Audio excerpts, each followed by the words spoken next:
all the viewers who are on this channel, a very warm namaskar, sat sri akal, अस्सलाम वालेकुम and a beautiful evening to all। और आज जो हमारा topic है वो है इम्पोर्टेशन एंड एक्सपोर्टेशन। आज हम देखने वाले हैं कि जब हम इंपोर्ट करते हैं या एक्सपोर्ट करते हैं तो उसके ऊपर क्या प्रोसीजर है। और मैं आप लोगों को ये बात एक दिल से बताऊं तो since I have done a lot of work with custom authorities, तो मेरे लिए तो ये बात ऐसा है कि जैसे मैं आपके सामने कुछ पढ़ा नहीं रहा हूँ, बस कुछ बातें आपके सामने रखूँगा और आपको पता लग जाएगा कि व्हाट इज़ दिस। हालांकि आपके करिकुलम में इसको इतनी तरीके से कवर नहीं किया गया है जो practical knowledge as of now I have, but whatever the curriculum covers हो मैं आपको उसके साथ उसको कवर करा देता हूँ कि करिकुलम में आपको क्या क्या बताया गया है, कैसे कैसे बताया गया है, मैं आपके साथ डिस्कस कर लूँगा। So it is a very simple and easy procedure, और आप लोग जब इसको सुनोगे तो आपके लिए भी बहुत सिंपल है। अब जिन लोगों ने मेरी क्लास नंबर 1 पढ़ी थी कस्टम की, जो कि बेसिक कॉन्सेप्ट की क्लास थी, उसमें मैंने आपके सामने एक बाकायदा पूरा डायग्राम स्टैब्लिश किया था। वहीं पर तकरीबन मैंने आपको पूरा इंपोर्ट का प्रोसीजर समझा दिया था कि कैसे कैसे माल आपके पास इंडिया में पहुंचता है। So instead of waiting for this chapter, the entire procedure I have completed during my basic concepts. लेकिन अब since this is a completely a new chapter, तो अपने को यहाँ पर फिर से देखना पड़ेगा कि क्या है प्रोसीजर। तो मैं आपके साथ एक बार फिर से डिस्कस कर रहा हूँ।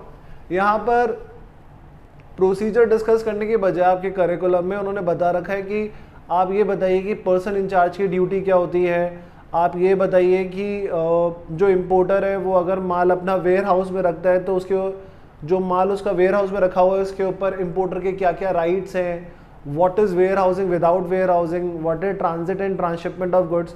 तो these are the certain points which are available in your module study material. But मैं उसको शुरू करने से पहले I will start with the flow pattern of import procedure. मैं आपके साथ पहले एक फ्लो पैटर्न दिखाऊंगा आपको। मैं कोई यहाँ पे डायग्राम नहीं दिखा रहा आज, जो एक सिंपल सा थ्योरी आपके सामने है वो मैं उसके साथ आपको डिस्कस करूँगा। वो डिस्कशन के बाद देन वी विल सी कि क्या क्या चीज़ें अपने को कवर करनी है। तो hardly I will take 5 minutes to cover the flow pattern of import. So here we go, please everybody join us. अभी तक भी कोई नहीं है जिसने ज्वाइन नहीं किया है तो प्लीज़ आ जाइए और ज्वाइन कर लीजिए आज की क्लास को। अगेन इसका नाम बोल रहा हूँ मैं, importation and exportation under custom. So here we गो।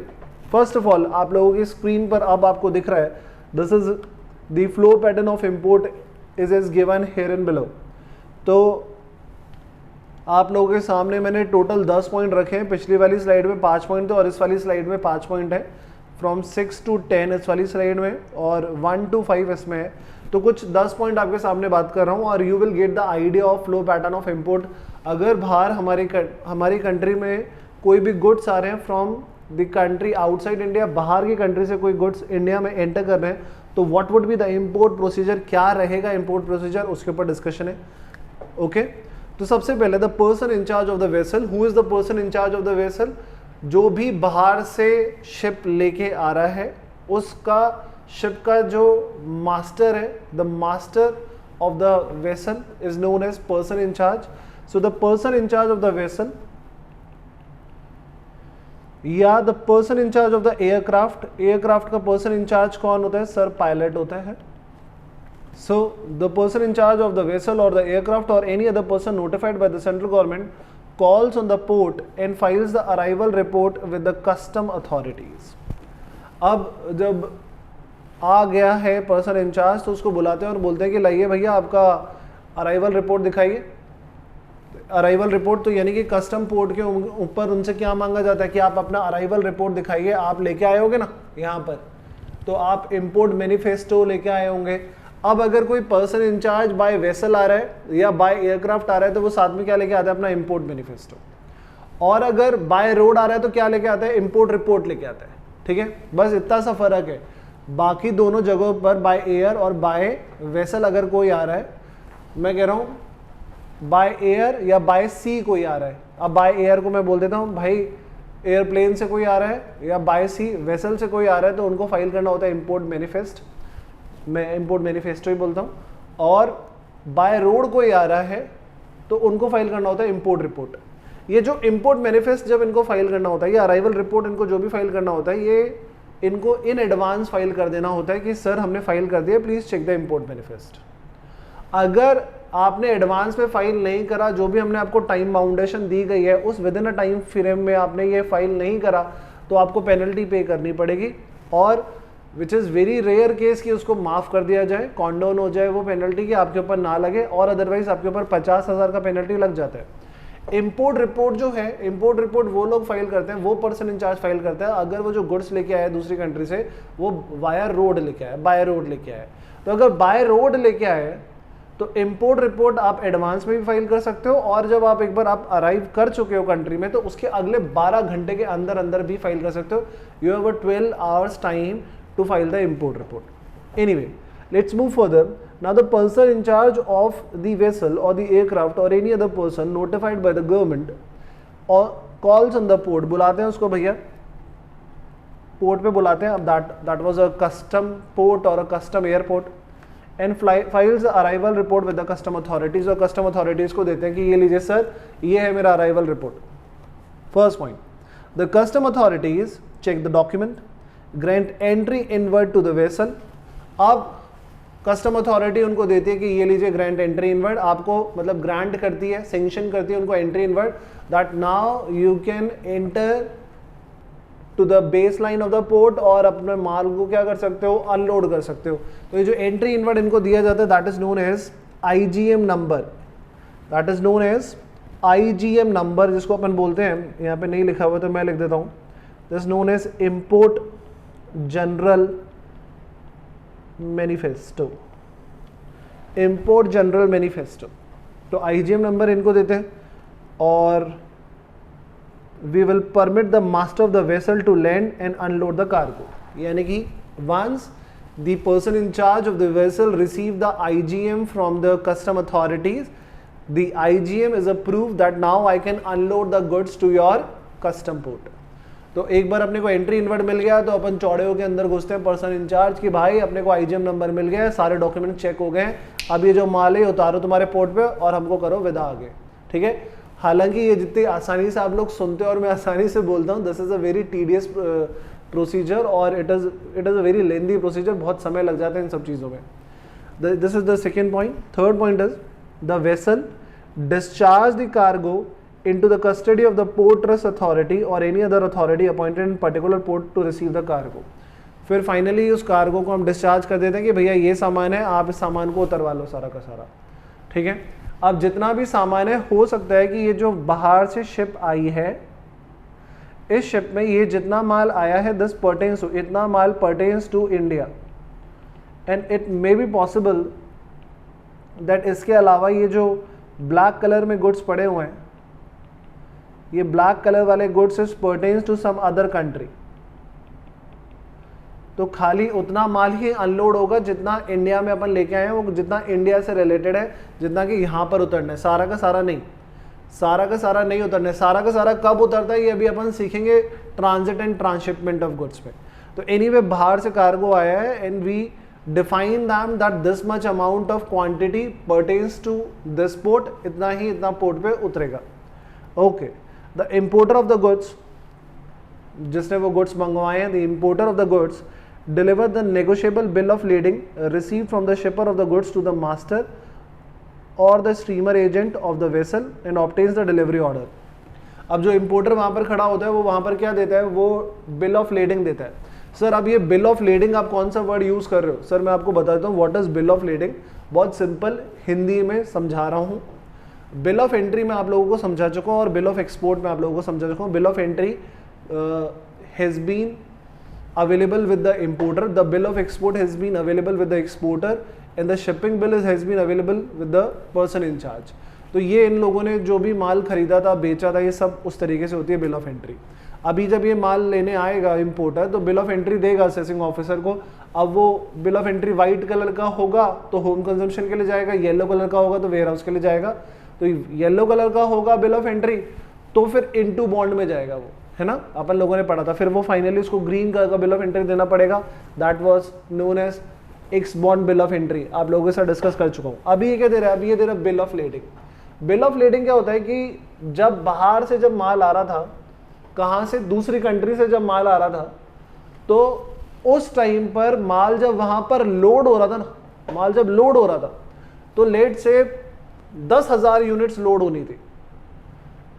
तो शिपिंग इंचार्ज जो था, यानी कि जो पर्सन इंचार्ज जो था, जो मास्टर ऑफ द वेसल था, उसने देखा कि हाँ 10,000 यूनिट्स लोड हो गई है। कल को कमी पेशी हो गई तो वाट लग जाएगी पर्सन इंचार्ज की। पर्सन इंचार्ज को रिस्पॉन्सिबिलिटी शो करनी पड़ेगी कि गए कहाँ भाई।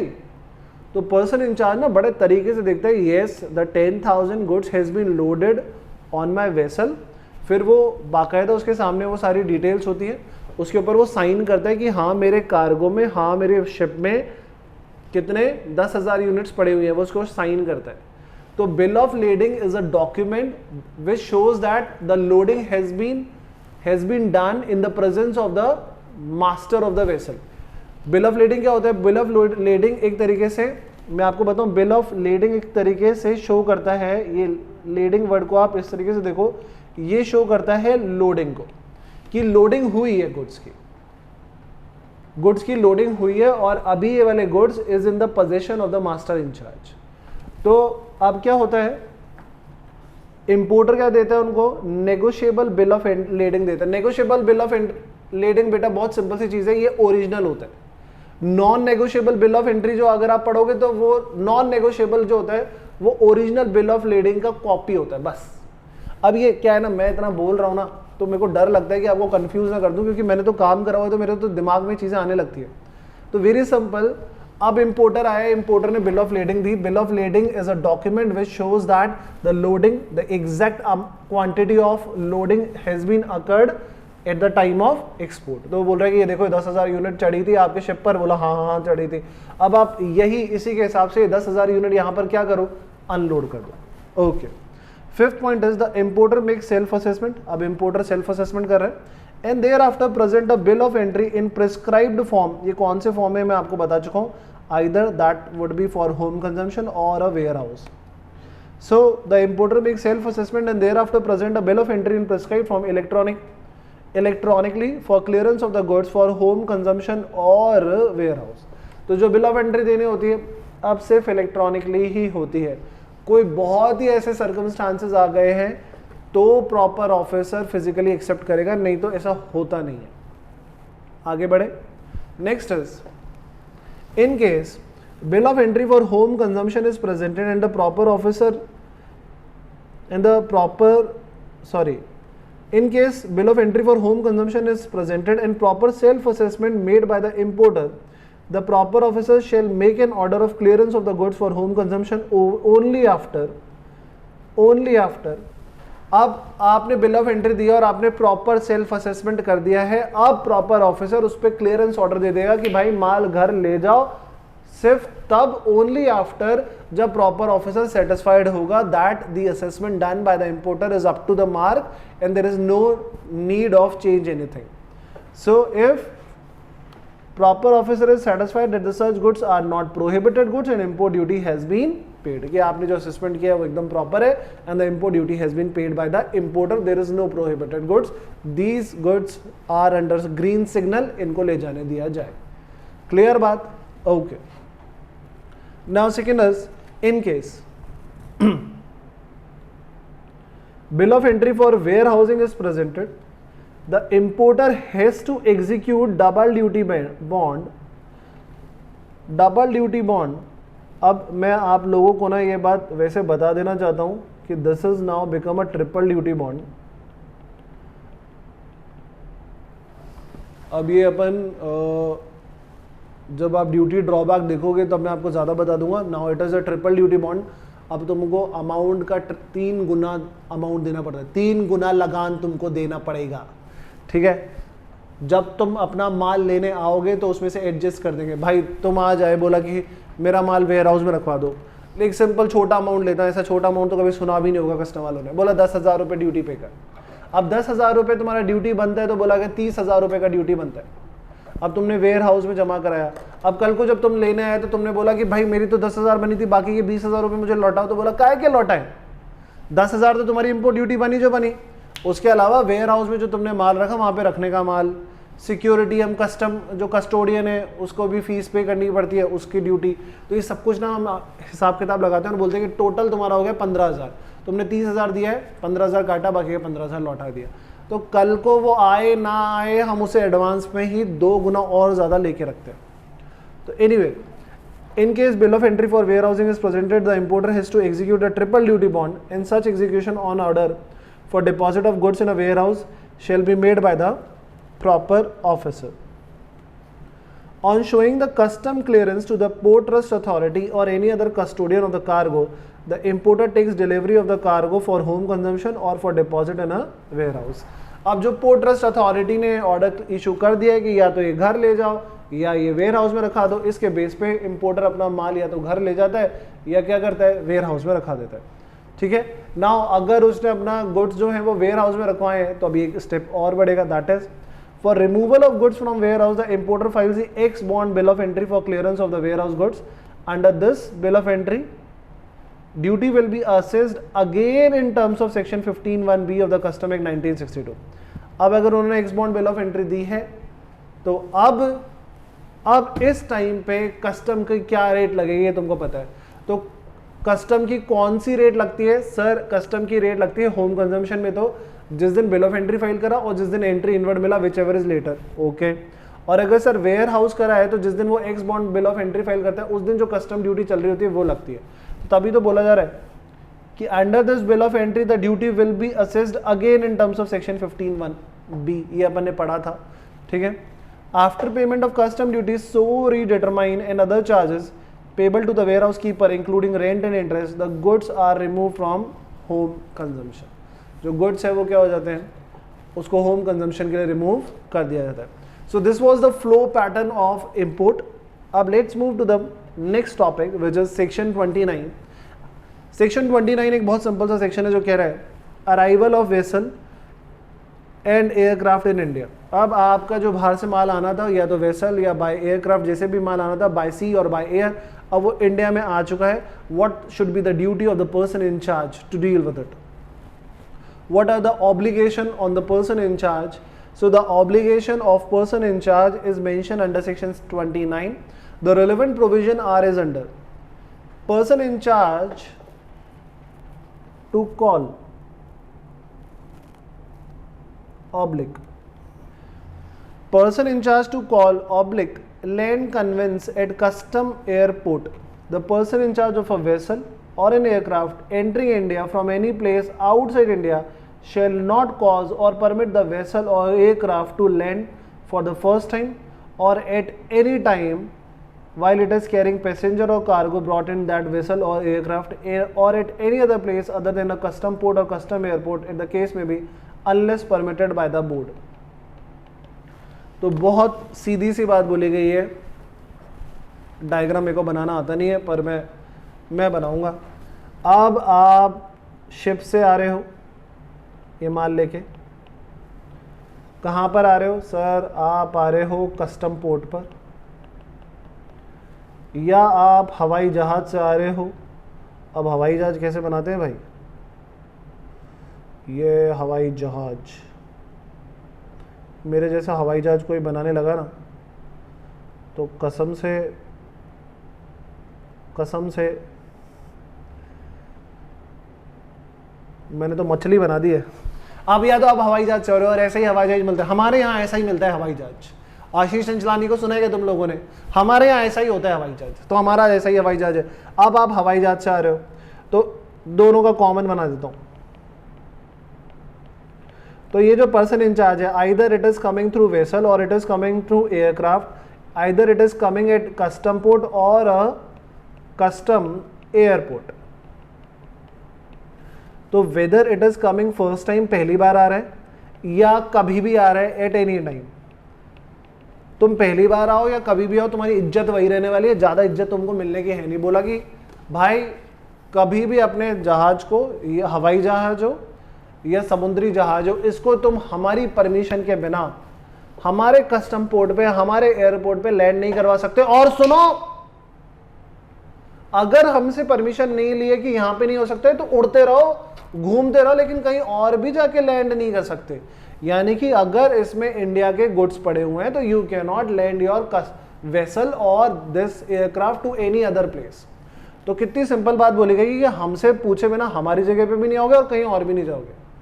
ठीक है, लाइक मैंने किसी लड़की को प्रपोज किया, मैंने कहा क्या तुम मेरी गर्लफ्रेंड बनोगे? बोली नहीं। मैंने कहा ठीक है, इट्स ओके फाइन, मैं थोड़ी ना दिल पे लेके रोता रहूँगा। मैंने कहा ठीक है, I try with other girl की कोई और मान जाएगी।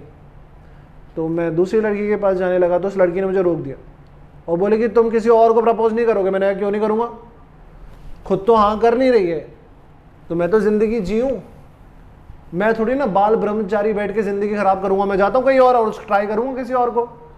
तुम नहीं तो क्या हुआ, कोई और सही, कोई और नहीं तो कोई और सही। तो मैं कहीं और जा रहा था तो उसने मुझे रोक दिया कि नहीं, किसी और को तुम प्रपोज नहीं करोगे। मैंने कहा क्यों भाई? बोला नहीं, मतलब खुद भी हाँ नहीं कह रही और कहीं और जाने भी नहीं दे रही। यानी कि उसका ये जो जिद है वो कहीं ना कहीं मुझसे प्यार करती है लेकिन खुद भी शर्मा के हाँ नहीं कह रही। खैर इन सब बातों से चले, इंडियन गवर्नमेंट क्या कह रही है कि तुम हमारे पोर्ट पे हमारी परमिशन के बिना आ नहीं सकते और कहीं और भी जाके लैंड नहीं कर सकते। मैंने कहा वाह जी वाह। तो यही बात बोल रहे हैं, the person in charge of the vessel or the aircraft entering India from any place outside India shall not cause or permit the vessel or aircraft to call or land for the first time after arrival in India or at any time while it is carrying passenger or cargo brought in that vessel or aircraft or at any place other than a custom port or custom airport as the case may be unless permitted by the board। भाई अगर board permit नहीं करता तो आप हमारी permission के बिना ना हमारी टेरिटरी में घुस सकते हो, ना हमारी टेरिटरी में लैंड कर सकते हो, ना किसी और जगह पे लैंड करोगे। तो दो परमिशन दो, ठीक है। तो ये तो पहली बात है, ये तो हो गई पहली बात कि हर जने को डायरेक्शन मिला हुआ है that you have to take the permission in advance कि आप यहाँ पर आ रहे हो, नहीं तो आपको दिक्कत हो जाएगी। Because you cannot take away our goods take away our goods or land our goods at any other place. So you have to take the permission in advance only. Now the second point is emergency landing of conveyance. अब देखो यही फायदा होता है। देखो मैं तुमको लोगों को बताता हूँ, ऐसे अलग कोई रिश्ता नहीं है जो मैं बोलने वाला हूँ, इसका इस टॉपिक से कोई रिश्ता नहीं है। अपन ने क्या करा, अगर लव मैरिज करें हम लोग तो लव मैरिज में क्या होता है, सब कुछ it is entirely depend on the girl. क्यों गर्ल बोल रहा हूँ? क्योंकि usually it has been seen that boys usually propose to the girls also propose to the boys, but it has been seen in very rare case. Yes, it is seen in very rare case that girl proposes the boy, and those rare case has been found at some places like in my case। मेरे को कभी जिंदगी में, अब तो मेरी शादी हो गई अब तो बोलना नहीं चाहिए, पर इससे पहले कभी भी मेरे एक गर्लफ्रेंड थी और उसने मुझे प्रपोज किया था, और वो इसलिए थी क्योंकि उसने मुझे प्रपोज कर दिया था। अगर मेरे बस की होती तो मैं तो शायद ज़िंदगी में किसी को प्रपोज ही नहीं कर पाता। अपने बस की नहीं थी। अपन ऐसे कितने भी शेयर करके घूम ले, जब लड़कियों के सामने जाते हैं तो अरे माँ बहन, तो उसने प्रपोज किया, अपन पागल हो गए, अपन बावले हो गए, कबीर सिंह बन गए। तो ऐसा होता है कभी कभी। तो अब क्या हो गया कि मतलब मानो कि आप किसी लड़की को प्रपोज करने गए, लड़की ने बोल दिया हाँ ठीक, लड़की ने बोल दिया ना, तो सब कुछ entire decision is on girl कि उसको क्या करना है, इस रिलेशन को आगे लेके जाना है या नहीं लेके जाना है। इजंट इट और नॉट? यस, यही होता है ना। लेकिन अरेंज मैरिज में ऐसा होता है कि नहीं? अरेंज मैरिज में ऐसा नहीं होता। अरेंज मैरिज में क्या होता है कि पेरेंट्स विल डिसाइड कि हाँ ये लड़का is suitable for my girl, ठीक है। तो अपनी जब अरेंज मैरिज हो रही थी तो जो लड़की के माँ बाप थे वो पहले अपन से बहुत खुश, बोले हाँ this boy is perfect for my girl. फिर अपन लड़की के पास गए और अपन जब गए तो उसका कॉन्फिडेंस ही अलग था भाई। क्यों? क्योंकि अब लड़की के ऊपर डिपेंड नहीं था कि हाँ करेगी ना करेगी। अपन ने बोला देख भाई ये अपन है, उसने बोला हाँ ठीक है, और मैंने कहा तुम्हारे पास ऑप्शन है नहीं क्योंकि तुम्हारे माँ बाप पहले ही हाँ कर चुके हैं, ठीक है। मैं मानता हूँ आज की डेट में भी कि कोई भी माँ बाप अपनी लड़की के परमिशन के बिना उसकी शादी कहीं पे कराते नहीं है, पर करें क्या वो माँ बाप और वो लड़की जब लड़के में कोई कमी नहीं हो, ठीक है।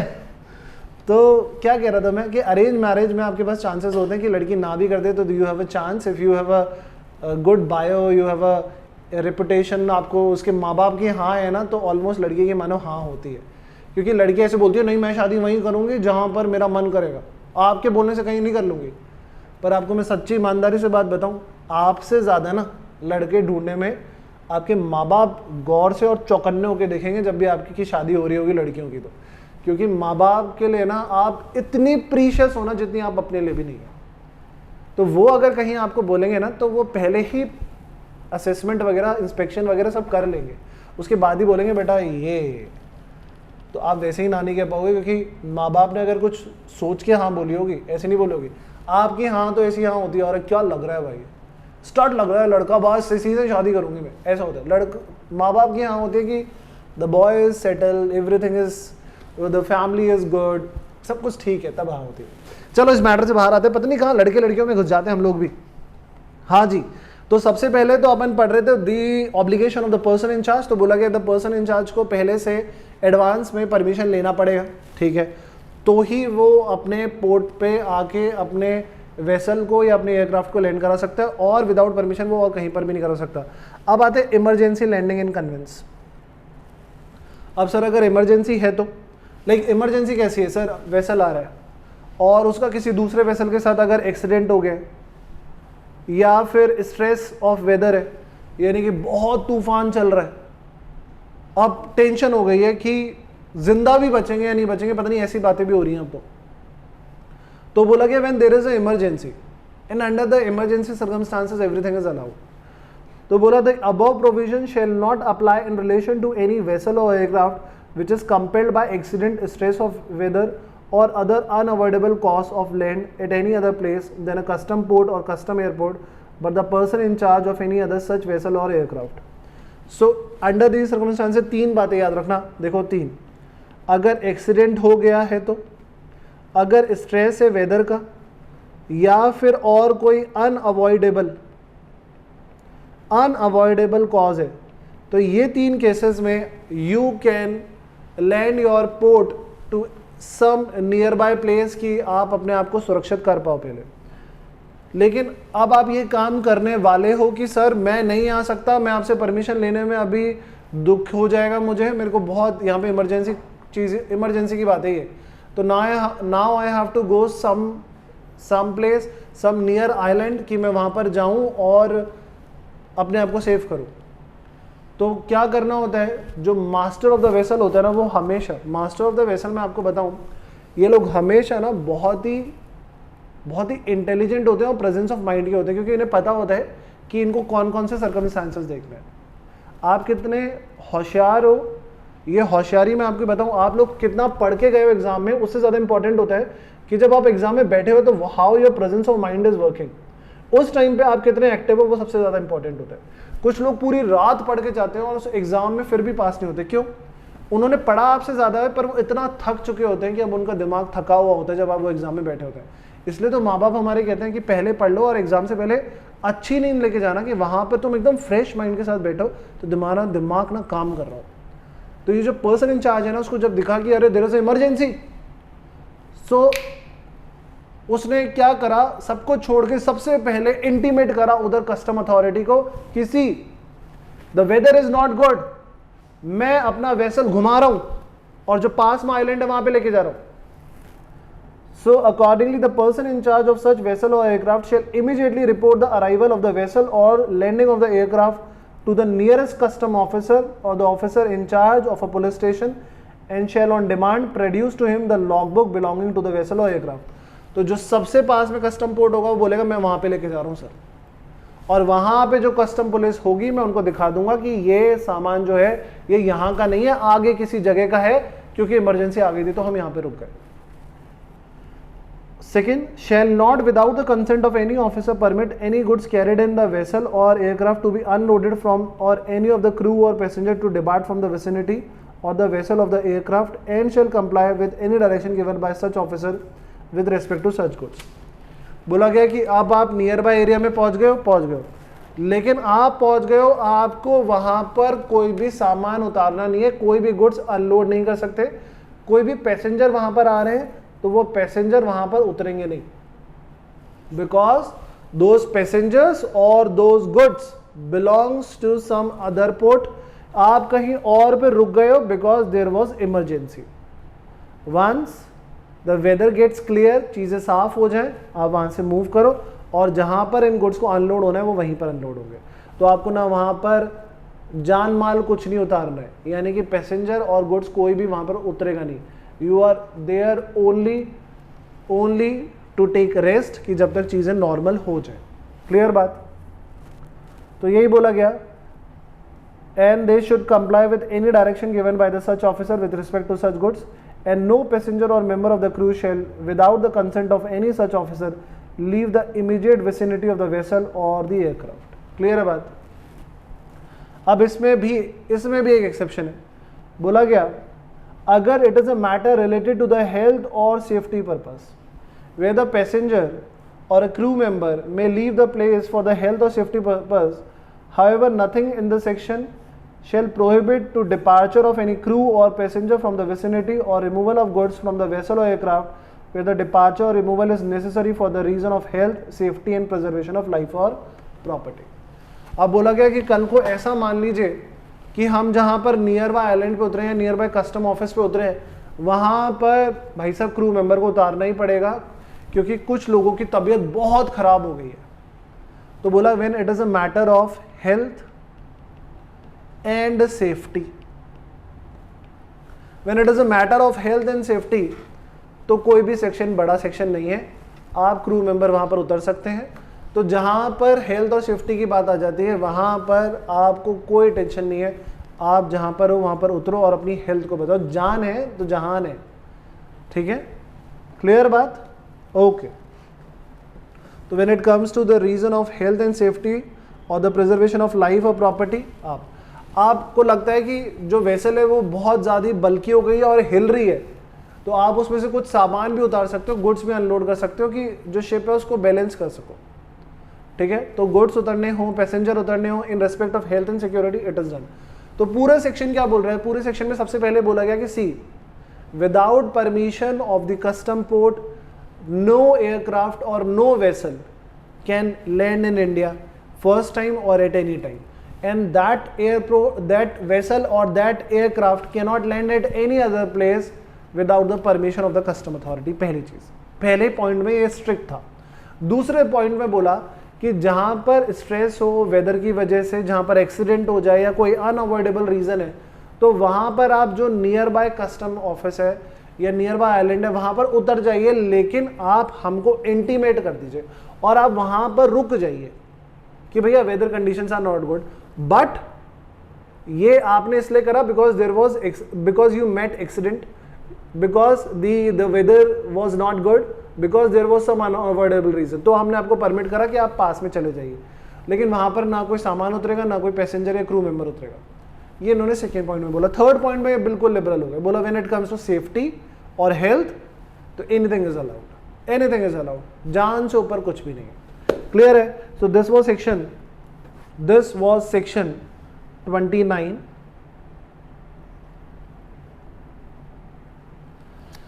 Next is section 30.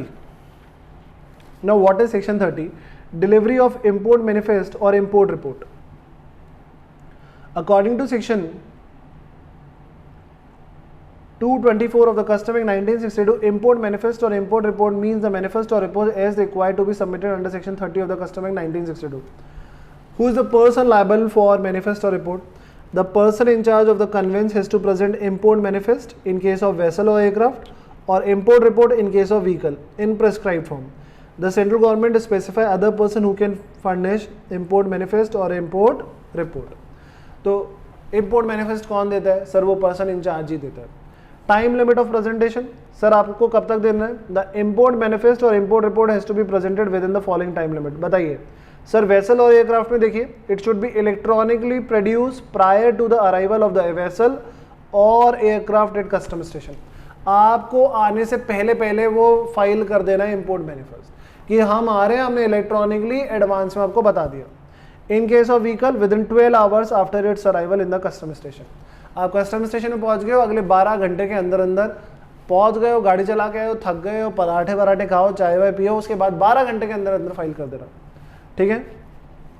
If electronic filing is not feasible then filing in any other manner, अगर आप किसी वजह से इसको इलेक्ट्रॉनिकली फाइल नहीं कर पा रहे हो तो you can file in any other manner, how ever 100% of the cases में इलेक्ट्रॉनिकली फाइल हो जाता है, ठीक है।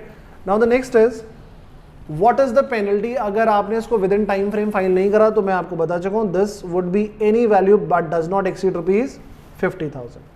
So in case of import manifest or import report is not presented within the specified time limit or the proper office satisfied that there is no sufficient cause for delay in filing import report or manifest, then the person in charge shall be liable to a penalty not exceeding 50,000. तो उसके ऊपर penalty लगेगी, कितनी भी लगे, 50,000 रुपए से ज़्यादा की नहीं लगती, ठीक है। अब ऐसा भी हो सकता है कि सर जो हमारा टाइम लिमिट है हमने उसके बाद फाइल करी फिर भी पेनल्टी नहीं लगी, अगर प्रॉपर ऑफिसर सेटिस्फाइड है कि क्यों आपको देर हुआ ये फाइल करने में तो आपके ऊपर कोई पेनल्टी नहीं लगेगी, ठीक है। सर हमने जो इंपोर्ट रिपोर्ट या इंपोर्ट मैनिफेस्ट आपको दिया है उसमें कुछ चेंजेस हैं, there is certain amendment, so if proper officer बोलता है कि ये जो चेंजेस हो रहे हैं या ये जो भी अमेंडमेंट इसमें करे जा रहे हैं इसमें चेंज करने का कोई फ्रॉड वाला कोई इंटेंशन नहीं है, there is not fraudulent intention, तो वो अमेंडमेंट अलाउड है। तो लेट से ओरिजिनल इंपोर्ट या बोलूं अराइवल मैनिफेस्ट बना था लेट से 27 मई को और अमेंड करा गया 10 जून को, तो जो अमेंडेड है अगर वो फ्रॉडुलेंट नहीं है और प्रॉपर ऑफिसर एकदम सेटिस्फाइड है तो जो 10 जून वाला है वो माना जाएगा आपका। तो आपने किस दिन इंपोर्ट मैनिफेस्ट दिया, सर जो अमेंडेड है वो माना जाएगा। तो if the proper officer is satisfied that the import manifest और रिपोर्ट इज इनकरेक्ट और incomplete and there is no fraudulent intention, he may permit such manifest और रिपोर्ट्स टू बी अमेंडेड और supplemented. Declaration is to the truth of the content, वो आपको आखिरी में एक declaration देना पड़ेगा कि जो भी आपने रिपोर्ट फर्निश करी है वो एकदम सत्य है। बोलिए बात क्लियर है कि नहीं है? Done, okay. Now the next is section 30A और वो इसी के बारे में बोल रहे हैं, the passenger and crew arrival manifest and passenger name record information. Passenger in charge जो होता है उसको अराइवल मैनिफेस्ट देना पड़ता है ऑफ पैसेंजर एंड क्रू, यानी कि अब यहाँ पर उसको जो मैनिफेस्ट देना पड़ रहा है वो माल से संबंधित नहीं है, वो लोगों से संबंधित है कि इतने पैसेंजर बैठे हुए हैं और इतने क्रू मेंबर्स आए हैं, तो ये वाला उसको इंपोर्ट मैनिफेस्ट देना पड़ता है कि इतने लोग भी साथ में शिप में आ रहे हैं क्योंकि बहुत सामान है तो इतने क्रू मेंबर्स हैं। और दूसरा अगर उसने वो टाइम लिमिट में नहीं दिया तो वही वाली बात है, उसके ऊपर पेनल्टी लग सकती है which may go to the value of ₹50,000 but does not exceed ₹50,000 in any case. तो आई बिलीव आपको समझ में आया होगा जो अभी तक मैं पढ़ा रहा हूँ सेक्शन 29, 30 और 30A। So this was all about the obligation of the person in charge. Clear है बात सबको? ठीक है। अब जो हम अगला पॉइंट देख रहे हैं that is a provision related to filing of bill of entry. अब what should be the provision of filing of bill of entry, क्योंकि इंपोर्ट प्रोसीजर बात कर रहे हैं तो इंपोर्ट प्रोसीजर में बिल ऑफ एंट्री को कैसे फाइल करते हैं ये बात नहीं करी जाए तो थोड़ा सा इनकम्प्लीट हो जाता है chapter. But the point is कि मैं अब पढ़ाने वाला हूँ आपको ये बात, लेकिन मुझे ये बात पता है कि आपको पता है कि व्हाट इज दिस, इतना मेरे को है ना अब हो गया तुम लोगों के ऊपर भरोसा कि तुम लोगों को पता है, पर फिर भी what should be the provision relating to bill of entry we need to consider. तो सबसे पहले तो सेक्शन 46 बताता है entry of goods on importation. तो जब भी आप गुड्स लेके आओगे for the purpose of import तो आपको फाइल करना पड़ेगा bill of entry is the basic document for assessment of custom duty according to section 46 the importer of any goods other than goods intended for transit और transshipment of goods. तो अगर आपका बाहर से माल आ रहा है अदर देन ट्रांजिट और ट्रांसशिपमेंट ऑफ गुड्स, और what is transit and transshipment of goods अभी 15-20 मिनट के बाद ये टॉपिक कंप्लीट हो जाए उसके बाद अपन नेक्स्ट टॉपिक यही करने वाले हैं कि what is transit and transshipment of goods. उस पर मैंने आप लोगों की स्लाइड बनाई है। तो बाहर से कोई भी माल आया है अगर आप उसको लेके जा रहे हो for the purpose of home consumption या आप उसको रखवा रहे हो वेयर हाउस में तो डेफिनेटली आपको बिल ऑफ एंट्री फाइल करनी पड़ेगी। सर 3 तरीके के फॉर्म होते हैं, एक होता है फॉर्म नंबर 1, दूसरा होता है फॉर्म नंबर 2 और तीसरा होता है फॉर्म नंबर 3। ठीक है, ये आपको इनकी 4 कॉपीज देनी होती हैं। Form number 1 is obviously for the home consumption, और form number 2 is for warehouse, और form number 3 is ex bond bill of entry. ये फॉर्म नंबर 2 आप जो कह रहा हूँ मैं, इसको into bond bill of entry भी कहते हैं। यहाँ पर आपको एक बॉन्ड साइन करना पड़ता है जिसमें ट्रिपल ड्यूटी बॉन्ड होता है ये। और form number 3 is ex bond bill of entry, जो कि ग्रीन कलर का होता है, मैं आपको बता चुका हूँ। तो bill of entry is the basic document which is provided by the importer to the custom officer कि ये लीजिए sir, this is how I calculate the custom duty, you can verify it. So this entry has been presented electronically to the proper officer, a bill of entry in prescribed manner, home consumption के लिए या फिर warehouse के लिए। For this purpose the CBSC, now the CBIC has notified bill of entry regulation 2011। Okay, अब देखते हैं हम ये क्या क्या हैं।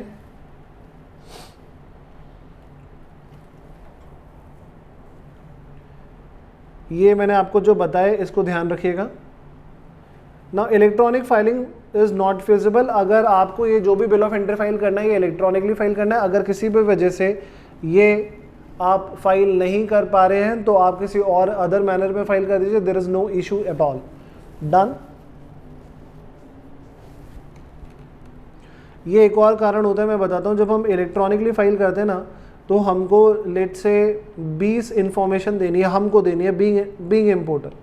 लेकिन जो आपने इलेक्ट्रॉनिक फाइलिंग में रखा हुआ है कि इसमें ये चीज़ फाइल करो, तो उसमें टोटल हम 15 इंफॉर्मेशन ही दे पाए। तो यहाँ पर तो इम्पोर्टर बढ़िया है ना, इम्पोर्टर खुद सामने से बताना चाहता है कि that I wanted to provide you the 20 information, but your portal or your form number is allowing me to fill only 15 fields out of 20।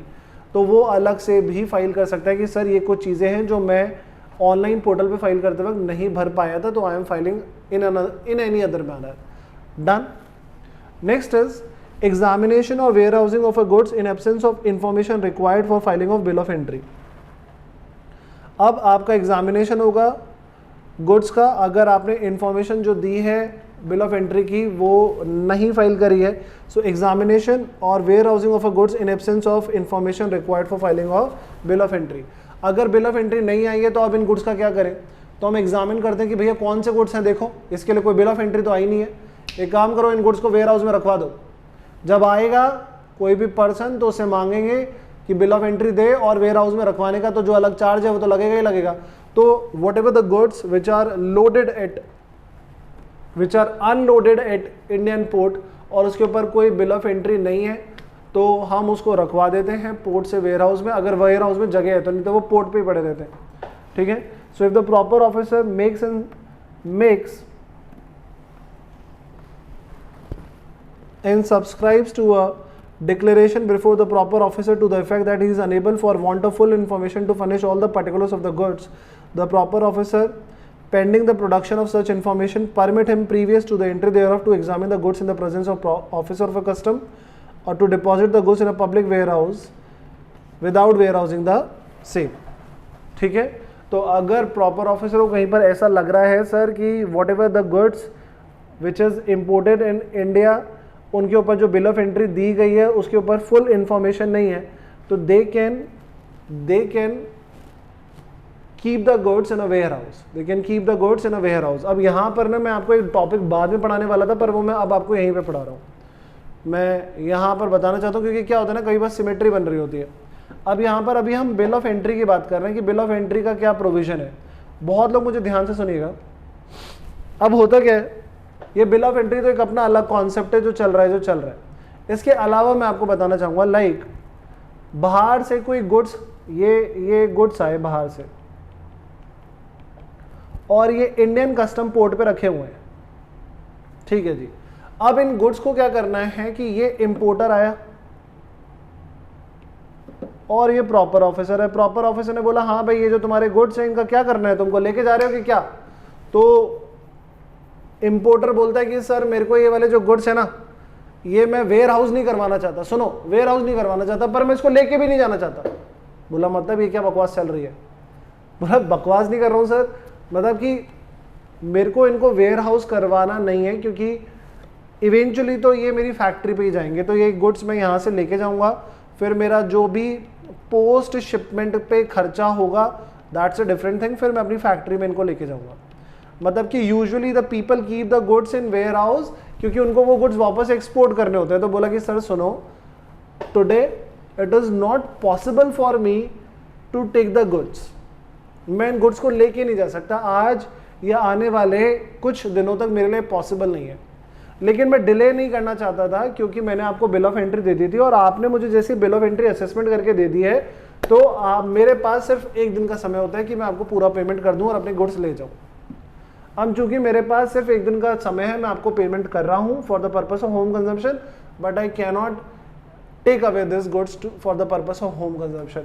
So it is my request, the importer is requesting to the proper officer कि sir ये माल अगर port पे पड़ा रहेगा ना तो इधर उधर खो जाएगा। तो मेरा आपसे रिक्वेस्ट है, देखिए आई एम रिक्वेस्टिंग यू, और if you want then I request to the higher authority, that is the commissioner of custom, to keep my goods in a warehouse. I am not filing a form of yellow colour, I am not filing a form for warehousing, I am filing a form for home consumption, but I am requesting to keep my goods in a warehouse for a while, say for a 2 days or a 3 days, please. After 3 days I'll come and take away my goods. तो ये 2-3 दिन तक ना इसको ऐसे port पे मत पड़े रहना। जो आपके पास में ये वेयर हाउस सेल है ना, उसमें ये गुड्स ले जाके रखवा दो, और बाहर उसके वो कस्टोडियन खड़ा ही है, तो मुझे लगेगा कि हाँ सेफ जगह पर है। तो बोला कि आपने वेयर हाउसिंग के लिए अप्लाई नहीं करा है, but you want that your good should be kept in warehouse, yes. So this entire procedure is known as warehousing without warehousing. तो कई बच्चे बोलते हैं कि ये टॉपिक, ये क्या फ्रेज है, ये warehousing without warehousing. Warehousing without warehousing मतलब कि the importer didn't file the bill of entry for the purpose of warehouse the goods, but उसके जो गुड्स है उनको वो बेनिफिट मिल रहा है कि उनके गुड्स को कहाँ रखा जा रहा है, वेयर हाउस में। So the importer didn't apply for the warehousing of the goods, but such goods are kept in warehouse on the request of the importer. So this entire process is known as warehousing without warehousing. ठीक है, तो अब मैं यही बोल रहा हूं कि यहां पर आपने बिल ऑफ एंट्री फाइल करा,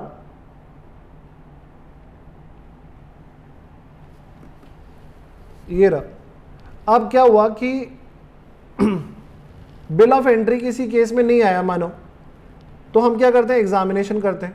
हमने एग्जामिन किया गुड्स को, ये यार इसके ऊपर बिल ऑफ एंट्री तो आया नहीं है, और फिर हमने कहा चलो अब पता लग जाएगा जब भी आएगा, अभी क्या करो, इन गुड्स को क्या करो, वेयर हाउस करो।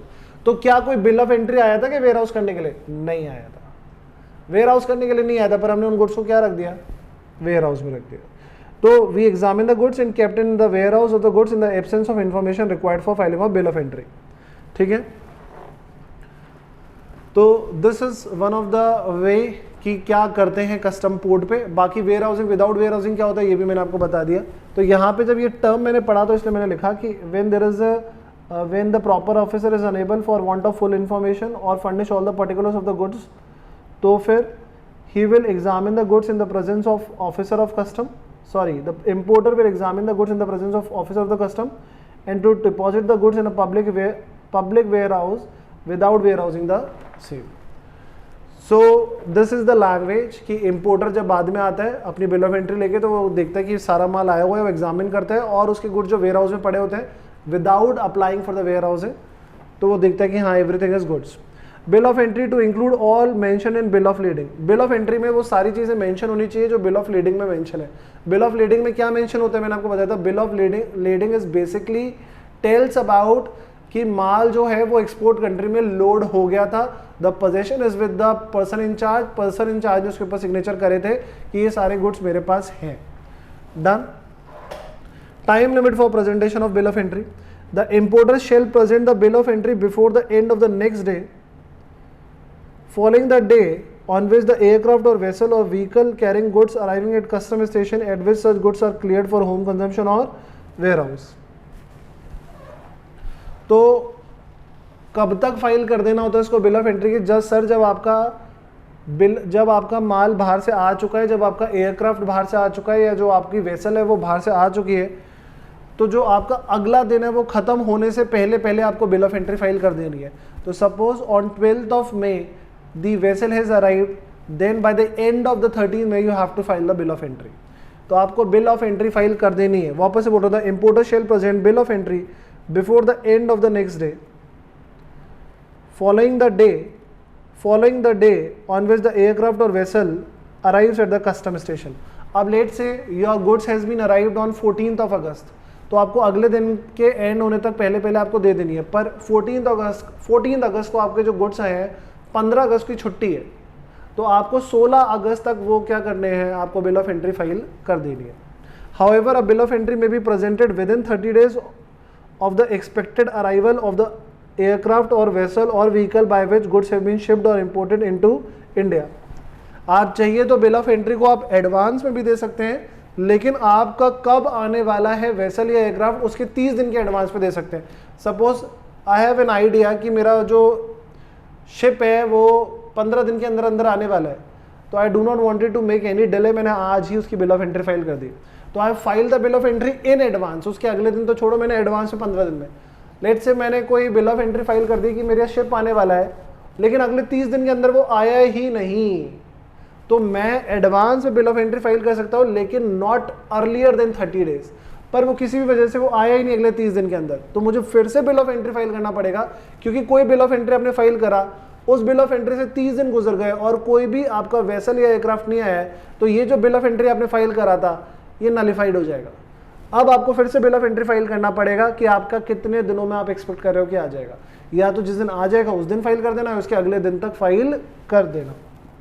ठीक है, okay. Where the bill of entry is not presented within the time so specified and the proper officer is certified there was no sufficient cause for such delay, the importer shall pay charges for the late presentation of bill of entry as may be prescribe. तो अगर आपको जो समय सीमा दी गई है उस समय तक आपने बिल ऑफ एंट्री फाइल नहीं करी, तो फिर सर लेट प्रेजेंटेशन के ऊपर आपके ऊपर कुछ चार्जेस लगेंगे। ये तो एक बहुत सिंपल सी बात है कि डिक्लेरेशन आपको देना ही पड़ेगा कि whatever you are submitting, whatever the bill of entry, bill of lading or the invoice you are submitting is true to your knowledge. ठीक है, हाँ, अगर आपके कोई बाहर से गुड्स आ रहे हैं और वो एग्जेम्प्टेड है, उनके ऊपर टैक्स लगना ही नहीं है, तो there is no necessity to file bill of entry, it is exempted by virtue of notification number 20/2010। तो आई बिलीव ये बिल ऑफ एंट्री का बात भी आपको समझ में आया होगा। ठीक है, अब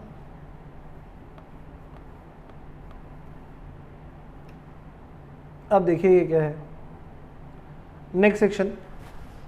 now the next is procedure in case of goods was not cleared, warehoused or transshipped within 30 days after unloading। अब आपके गुड्स आ गए हैं पोर्ट पे और ना तो किसी ने उसके लिए अप्लाई करा है, कोई बिल ऑफ एंट्री नहीं है हमारे पास, गुड्स आ गए हैं पोर्ट पे। देखो अब क्या शानदार बात है, गुड्स आ चुके हैं पोर्ट पे, ना तो कोई उसको होम कंजम्पशन के लिए लेने आ रहा है, ना उसको वेयर हाउस करवाया जा रहा है, ना कोई ट्रांसशिपमेंट हो रहा है, यानी कि किसी और जगह पर जाना हो उन गुड्स को, ऐसा कोई इन्फॉर्मेशन अवेलेबल नहीं है। तो हम वेट कर रहे हैं 1 दिन, 2 दिन, 5 दिन, 10 दिन, 15 दिन, 20 दिन, 30 डेज तक हम वेट करेंगे, 30 दिन तक, सिर्फ 30 दिन तक वेट करेंगे। अगर 30 दिन तक कोई नहीं आया तो जो कस्टोडियन होगा, जिसकी कस्टडी में वो गुड्स है, उसके पास राइट्स आ जाएंगे, वो उन गुड्स को निकाल सकता है। वो कहेगा कि भाई साहब कोई इसका मालिक नहीं है, हम इसको सेल कर रहे हैं। So right of custodian to sell the goods, if any goods brought in into India from a place outside India are not cleared for home consumption or warehouse or transshipped within 30 days from the date of unloading thereof at a custom station or within such further time as the proper officer may allow, or if the title to an imported goods is relinquished, so then after notice to the importer or with the permission of the proper officer such goods may be sold by the person having the custody thereof। तो अगर 30 दिन तक उस पर कोई नहीं आया तो प्रॉपर ऑफिसर से परमिशन लेके कस्टोडियन और इंपोर्टर को नोटिस भेज देगा कि भाई ये हमारे पास तेरी इंफॉर्मेशन अवेलेबल है, ये तेरा एड्रेस है, तू आ नहीं रहा, तेरे गुड्स को हम ऑक्शन कर रहे हैं, बेच रहे हैं, जो पैसा आएगा वो कस्टम अथॉरिटी का होगा। ठीक है, now there is next point is a special provision in respect of animal perishable goods and arms and ammunition. अब जो बाहर से गुड्स आए हैं वो तो आर्म्स एंड अम्यूनेशन है, स्पेशल गुड्स हैं, बाहर से एनिमल्स आए हैं, पेरिशेबल गुड्स आए जिनकी कुछ ही टाइम की लाइफ होती है, तो उसके लिए हम 30 दिन तक नहीं रुक सकते। एनिमल्स आए हैं तो हम उनके लिए 30 दिन तक नहीं रुक सकते। हाथों हाथ कोई लेके जा रहा है तो ठीक, यहां पर कोई टाइम लिमिट नहीं बताया गया। यहां पर कस्टोडियन को जब लगा it is difficult to keep this goods in a custody, arms and ammunitions हैं, एनिमल्स हैं, पेरिशेबल गुड्स हैं, वो प्रॉपर ऑफिसर को बोलेगा, इंपोर्टर को चिट्ठी भेजेगा, अब वो भले ही 2 दिन में करे 3 दिन में करे, और गुड्स को क्या करेगा, सेल करेगा। So however the above time limit of 30 days will not be applicable in case of animal, perishable goods, hazardous goods which may be sold at any time with the permission of the proper officer. Arms and ammunitions में the same may be sold at such time and place and in such manner as the government may direct. अब arms and organisation थोड़ी ना किसी को भी बेच देंगे, उसका थोड़ी ना ऑप्शन होगा, तो ये तो गवर्नमेंट बताएगी कि किस एजेंसी को बेचना है जिसको लाइसेंस दे रखा है। ठीक है, क्लियर है आप लोगों को? Okay Now the next is storage of imported goods in a warehouse pending clearance or removal. In a case of this, okay, this concept is the provision relating to warehouse without warehouse. ये लीजिए, ये अब एक नया concept आ गया है, warehouse without warehouse. मैंने आप लोगों को बता दिया है कि warehouse without warehouse क्या होता है। अब एक बार पढ़ भी लेते हैं प्रोविजन क्या कह रहे हैं। In a case of any imported goods whether dutiable or not entered for home consumption, the assistant commissioner of custom or a deputy commissioner of custom is satisfied on the application of the importer that the goods cannot be cleared with a reasonable time. तो importer ने एक चिट्ठी लिखी है assistant commissioner या deputy commissioner of custom को कि sir कुछ समय तक मैं इनको क्लियर नहीं कर पाऊंगा, ड्यूटी मैंने पे कर दी है, मैं ईमानदार हूं। In the case of imported dutiable goods entered for warehousing, the assistant commissioner of custom or deputy commissioner of custom is satisfied on the application of the importer that the goods cannot be removed for a deposit in a warehouse within a reasonable time. The goods may, pending clearance or removal as the case may be, permitted to be stored in a warehouse for a period not exceeding 30 days. तो उनको ware house में रखवाया जा सकता है 2 दिन, 4 दिन, 8 दिन, 30 दिन से ज़्यादा नहीं रख सकते। अब आपने वेयर हाउस के लिए अप्लाई नहीं करा था पर आपके गुड्स को वेयर हाउस में रख दिया, that process is known as warehousing without warehousing. ठीक है, अगर आपको कल को लगता है कि 30 दिन से भी थोड़ा ज़्यादा समय मिलना चाहिए तो you may apply before the commissioner of custom. तो यही लिखा हुआ है, एक्सटेंशन बाय प्रिंसिपल कमिश्नर और commissioner for further period of 30 days. तो आई बिलीव आपको ये पॉइंट भी क्लियर है। Now there is the last point of today's class which is transit and transshipment of goods, and it is a beautiful concept I am telling you, transit and transshipment of goods। वो मैं आपको बताता हूँ, I have a slide on it। तो next topic देखते हैं हम अपन, transit in transshipment of goods. Transit of goods के लिए let's move to the this slide. So here we go, transit of goods. अब ट्रांजिट ऑफ गुड्स और transshipment of goods में क्या फ़र्क होता है, मैं पहले आपको थ्योरी वाइज समझा देता हूँ, फिर उसके ऊपर मैंने कुछ स्लाइड्स बनाई हैं। I show you my slides. हालांकि जो मैंने स्लाइड्स बनाई हैं उसके लिए मुझे ज़्यादा समय नहीं मिला, तो जो slides which I have design to show you for the purpose of picturization, that was actually that slide which I made is actually I have less time to made, so I am not comfortable with that slide। तो मुझे खुद को लग रहा है कि आपको दिखेगी तो आप हंसोगे कि क्या बनाई है, लेकिन कम समय में जो बना पाया हूँ वो बना दी मैंने। सो एक्सेप्ट कर लेना, क्योंकि भाई तुम्हारा बना रहा है तो तुम्हारे लिए कुछ तो मेहनत कर रही है। तो छोटे समय पे जो बना पाया हूँ, कम समय पे जो बना पाया हूँ वो दिखाता हूँ अभी क्या बनाया मैंने। हाँ, तुम बोल दो कि सस्ती स्लाइड बनाई होगी सर आपने। हाँ, महंगी स्लाइड नहीं बनाई, सस्ती स्लाइड अभी दिखाता हूँ। पहले कॉन्सेप्ट समझो होता क्या है। ट्रांजिट ऑफ गुड्स में क्या होता है कि हमने बाहर से माल इंपोर्ट करा। 3 केस करके बताता हूँ। पहला केस, हमने बाहर से माल इंपोर्ट करा, चाइना से बोला कि भैया हमको 10,000 यूनिट चाहिए। चाइना ने माल वहाँ से एक्सपोर्ट करा, इंडिया में इंपोर्ट हुआ, इंडिया में सारा का सारा माल अनलोड हुआ, शिप वापस से चली गई। ये होता है इंपोर्ट करना, बात खत्म। बाकी इसमें क्या क्या प्रोसीजर्स थे वो सब तुम जानते हो। ठीक है, तो बाहर से वेसल आया, सारे गुड्स को अनलोड करा और वो वेसल चला गया, मैटर खत्म, डन। अब आगे बढ़ते हैं अपन।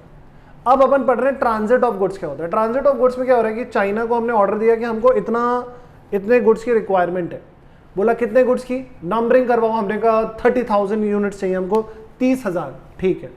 अच्छा, श्रीलंका जो कि इंडिया से एडजेसेंट ही है, आप लोगों ने कभी भी इंडिया का मैप खरीदा होगा तो उसमें श्रीलंका का मैप फ्री में आता है, श्रीलंका की कंट्री साथ में दिख रही होती है अपने को।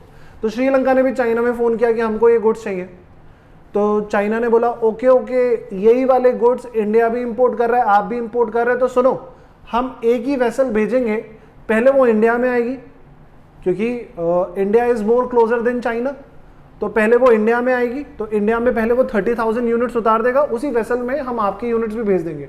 तो श्रीलंका ने इंपोर्ट करे लेट से 20,000 यूनिट्स, तो पूरे वेसल में कितनी यूनिट्स आई 50,000, 30,000 यूनिट्स अनलोड हो गई इंडिया में और बाकी जो 20,000 है वो उस वेसल में ही पड़ी रही।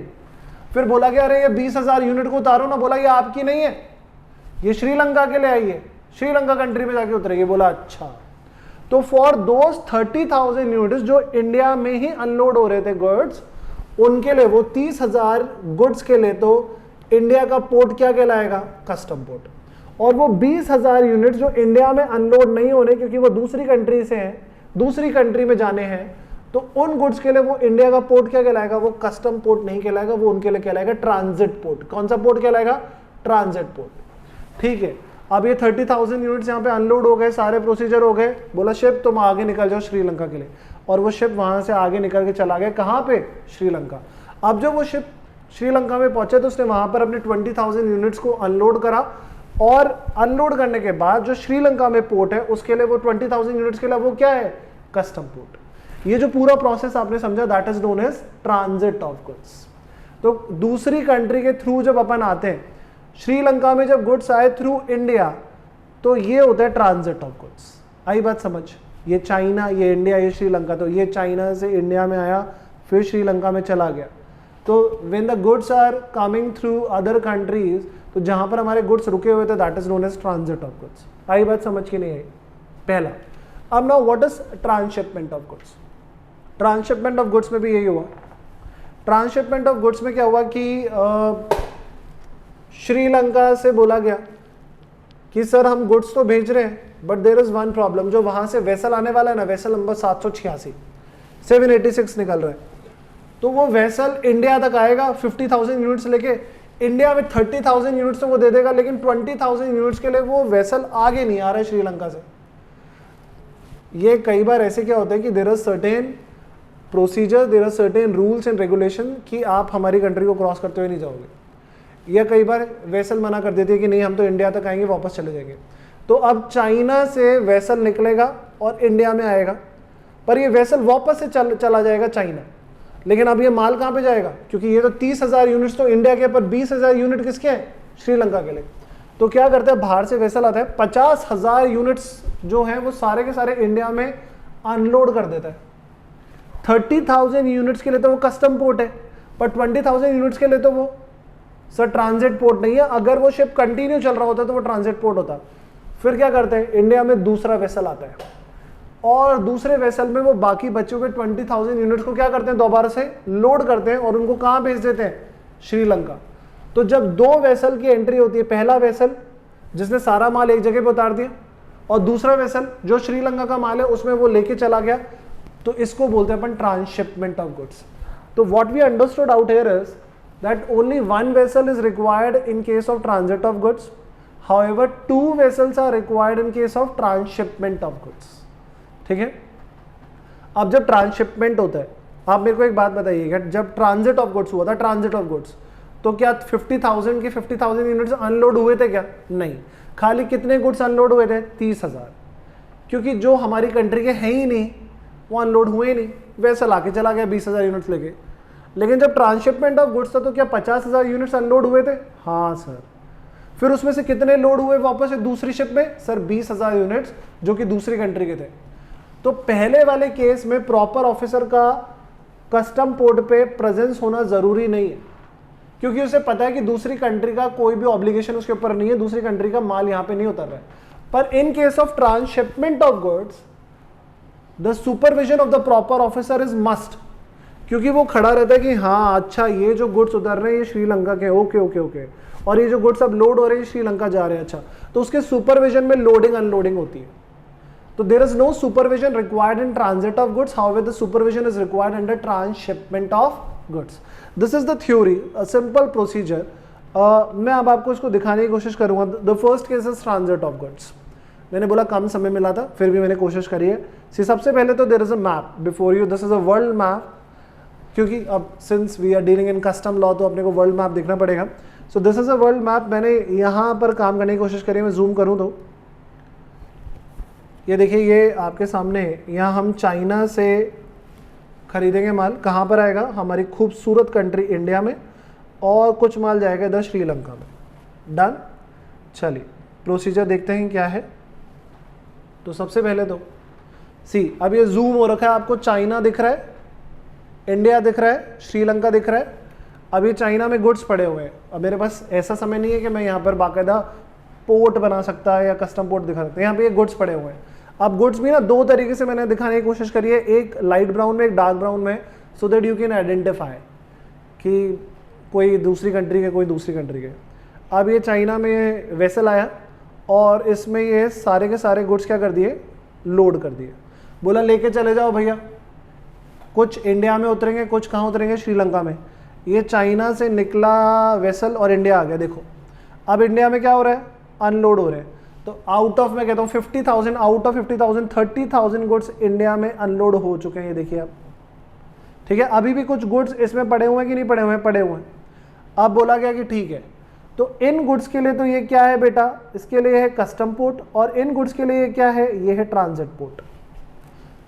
अब ये गुड्स को ये वैसे लेके आगे चला जाएगा और ये लेके चला गया. अब इसने श्रीलंका में क्या करा? श्रीलंका में बाकी ये गुड्स को कर दिया अनलोड, और अब ये वेसल जो है ये वापस से चाइना चला जाएगा यहाँ से. सो दिस इज द वे, यानी कि एक ही वेसल यूज हुआ. इसने कुछ गुड्स इंडिया में डाले और कुछ गुड्स श्रीलंका में अनलोड करे. आई बात. Now the next is transshipment of goods. अब इसमें क्या होने वाला है तुम लोगों को पता ही है. Again there is the same map before you. We are importing the goods from the China. We India and Sri Lanka are importing the goods from China. अब ये गुड्स पड़े हुए हैं. अब ये आ गया वेसल. ये गुड्स इसमें लोड हुए और ये वेसल यहाँ पर आया, पहुँच गया इंडिया. और उसने देखिए ये गुड्स यहाँ पर उतार दिए. ये इंडिया का प्रोडक्ट था जो उतार दिया. ओहो, श्रीलंका के भी उतार दिए इसने. वेसल ने बोला कि भैया आई विल नॉट कंटिन्यू, मैं यहाँ से श्रीलंका नहीं जाऊँगा. And this vessel return to the origin country जहाँ से गुड्स आए थे.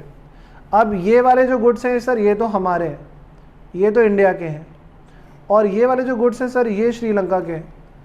तो कहानी में आया नया वेसल और बोला गया कि भैया जो दूसरा वेसल आया है दैट इज़ कि अब ये जो श्रीलंका के गुड्स हैं वो इसमें क्या करेंगे हम, ये हमने इसमें कर दिए लोड. बोला भाई साहब लेके चले जाओ. But this unloading and this loading in case of transshipment should be under the supervision of proper officer. और फिर ये शिप लेके चला गया श्रीलंका में माल, और यहाँ पर इसने क्या कर दिया? अनलोड कर दिया. आई बात समझ. So there is one conveyance is used in case of transit of goods. However, there are two conveyances are used in case of transshipment of goods. So this is a simple procedure to understand what is the meaning of transit and transshipment of goods. I believe now you guys understand it. ठीक है. तो छोटा सा chapter था और इसको मैं complicated करना भी नहीं चाहता था चैप्टर को. ठीक है, हो गया ये चैप्टर. अब एक चैप्टर और अपना इसके बाद, that is duty drawback. And बहुत ही ज़्यादा भाई इंटरेस्टिंग चैप्टर है वो, तो वो देखेंगे अपन अगले चैप्टर में. इस चैप्टर में मुझे दीजिए यहीं पर विदा. मैं चलता हूँ और उम्मीद करता हूँ कि जितने भी शेर और शेरनियाँ मुझे देख रहे हैं वो बहुत अच्छे मार्क्स लेके आएंगे एग्ज़ाम में. उनको कस्टम बहुत अच्छे से समझ में आ रहा होगा. तो मुझे दीजिए यहीं पे इजाज़त. अपने भाई को यहीं पे करिए विदा और पढ़ते रहिए और आगे ज़िंदगी में बढ़ते रहिए. Thank you so much.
हैं।